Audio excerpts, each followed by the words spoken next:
नमस्कार मंडळी, कशा आहात तुम्ही सर्व? तर चला, आज आपण बनवणार आहोत साबुदाणा. नॉर्मली नाश्ता करायला कंटाळा येतो की रोज काय बनवायचं काय नाही, कंटाळा येतो. तर आज आपण नाश्त्याला बनवूया, साबुदाणा बनवूया. उपवासासाठी नाही आहे, तुम्हाला हवं तर उपवासासाठी खाऊ शकता, नाहीतर आपण नॉर्मली खाऊ शकतो. त्यासाठी शेंगदाणे घेतले मी, भाजून घेऊया आपण. 2 बटाटे आहेत फोडणीसाठी, कढीपत्ता आणि जिरे आणि 4 हिरव्या मिरच्या. शेंगदाणे आपले भाजतात तोपर्यंत आपण बटाटे वगैरे हे करून घेऊया.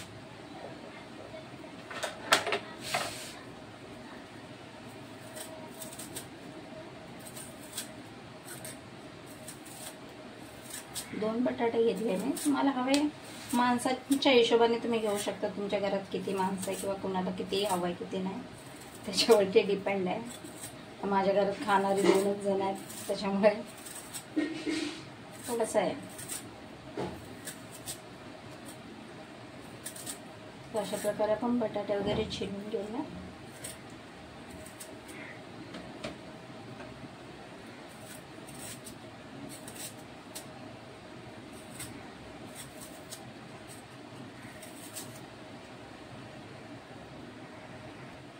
इथे बटाटे असे मी चिरून घेतले आणि त्याला कापून घेणार आहोत आपण आणि पाण्यात टाकणार आहोत, जेणेकरून ते काळे पडणार नाही. अशा प्रकारे थोडे पातळ पातळ करून कापून घेऊया आणि 2 स्लाइस करून अशा प्रकारे आपण कापून घेतले. बघा,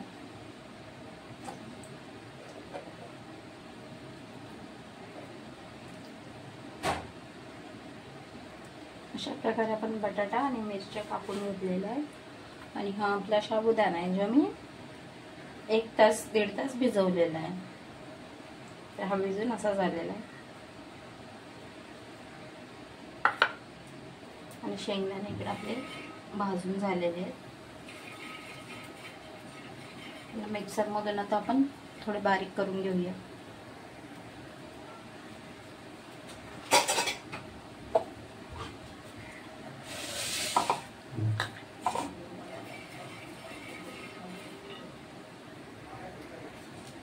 बटाटे पण बघा अगदीशी घेतलेत कापून, मी 2-2 तुकडे करून घेतलेत फक्त. बघू शकता तुम्ही तुम्हाला हवे तर आकारामध्ये कापा. मला असे आवडले म्हणून मी असे कापले. अशा प्रकारे आपले शेंगदाणे मस्त भाजून झालेले चांगल्यापैकी. आता आपण बारीक करून घेऊया मिक्सरमध्ये. तुम्हाला हवं तर तुम्ही असे कुटूनही टाकू शकता. तुम्हाला जर बारीक हवं असेल तर मिक्सरमध्ये करा, नसेल हवे तर तुम्ही असे कुटूनही टाकू शकतात. आपले उकळे असते त्याच्यात आपण कुटून वगैरे टाकू शकतो.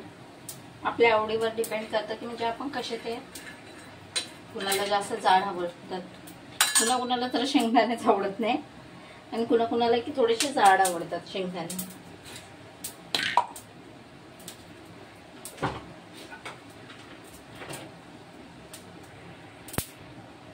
तुम्ही बघू शकता अशा प्रकारे मी वाटून घेतलेले.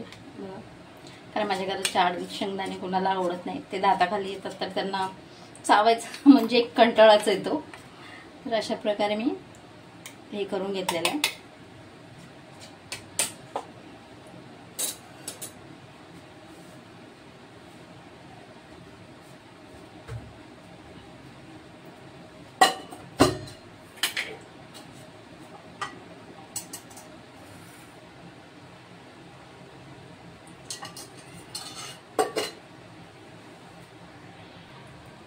तेल टाकून घेतलंय मी.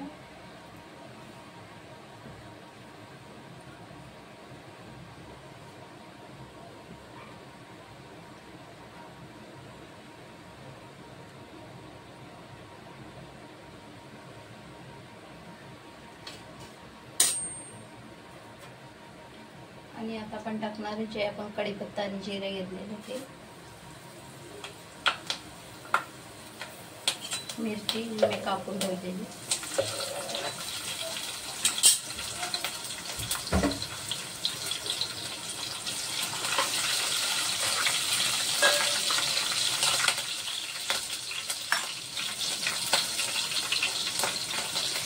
बटाटे घालूया.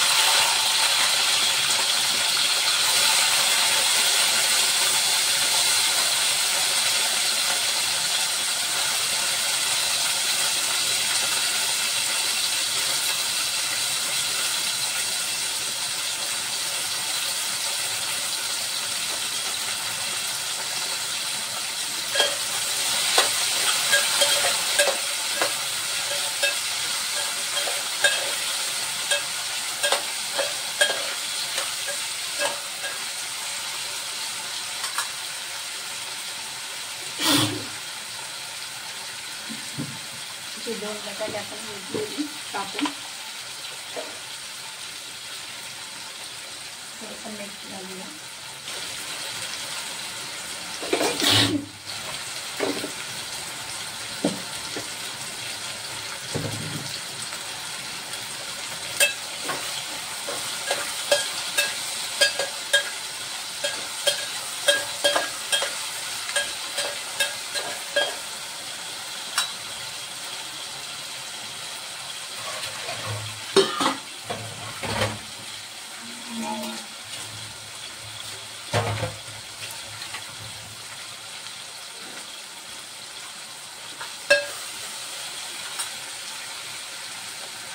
आणि 1-2 मिनटं प्लेट ठेवू आपण.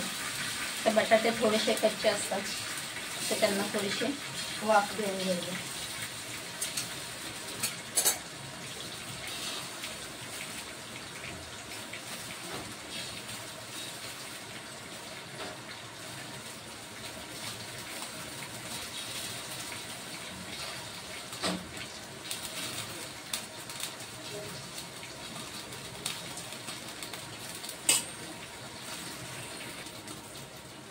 आणि बटाटे कसे मीठ टाकूनच शिजवायचे म्हणजे पटकन शिजतात. ते बिना मिठाचे लवकर शिजणार नाहीत. तर थोडं मीठ टाकून आपण शिजवायला ठेवलेले. बघूया आता झाले असतील.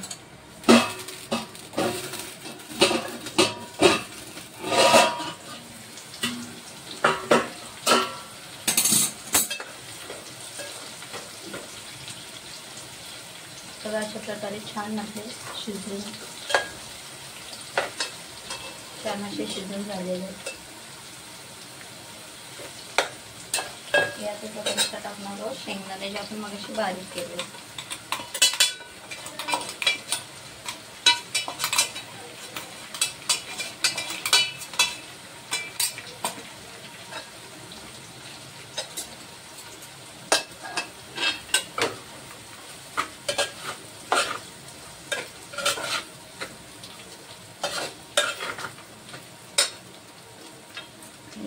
टाकून घेणार आहोत साबुदाणा. बघा ते छान आणि एकदम व्यवस्थित फुललं.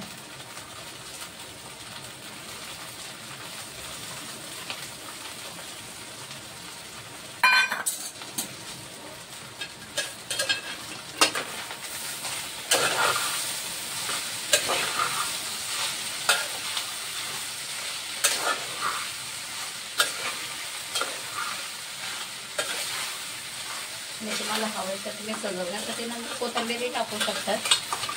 उपवासाला चालते की नाही मला माहित नाही, पण सजवण्यासाठी म्हटलं तर टाकू शकतात.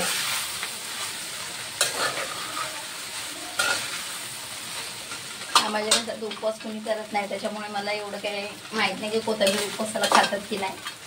कमेंटमध्ये तुम्ही नक्की सांगा चालते की नाही.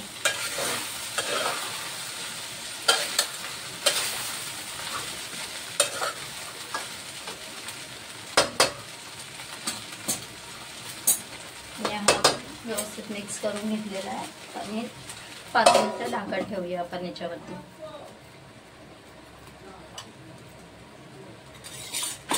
काही वेळा कसं होतं, भरपूर वेळा असं होतं की साबुदाणा चिकट होतो, व्यवस्थित बनत नाहीये किंवा दाणे दाणे त्याचे वेगळे होत नाही, असं पण होतं कित्येक वेळा. त्याच्यासाठी आहे की म्हणजे आपण भिजवला व्यवस्थित तर व्यवस्थित होतं, आणि जर कमी भिजवला तर तो बरोबर होत पण नाही आणि कडक होतो एकदम साबुदाणा. या तर जास्त भिजून जातो कधी कधी, म्हणून पाणी लिमिट मध्येच टाकून भिजवायचा कधी पण भिजवताना.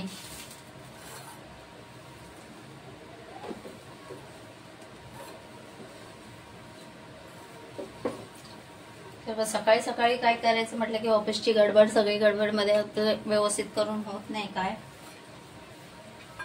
फटाफट फटाफट करायचं, ऑफिसला जायचं, सर्वांची टिफिन वगैरे.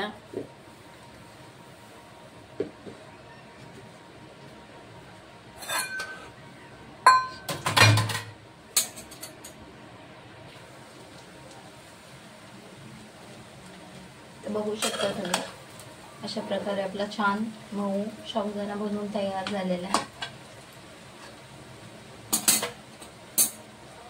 अशा प्रकारे आपला बनलेला 5 मिनिट आपण झाकण ठेवून घेऊया, म्हणजे अजून थोडासा मऊ होईल. आणि गॅस बंद करूया. वाफेमध्ये होतो तो.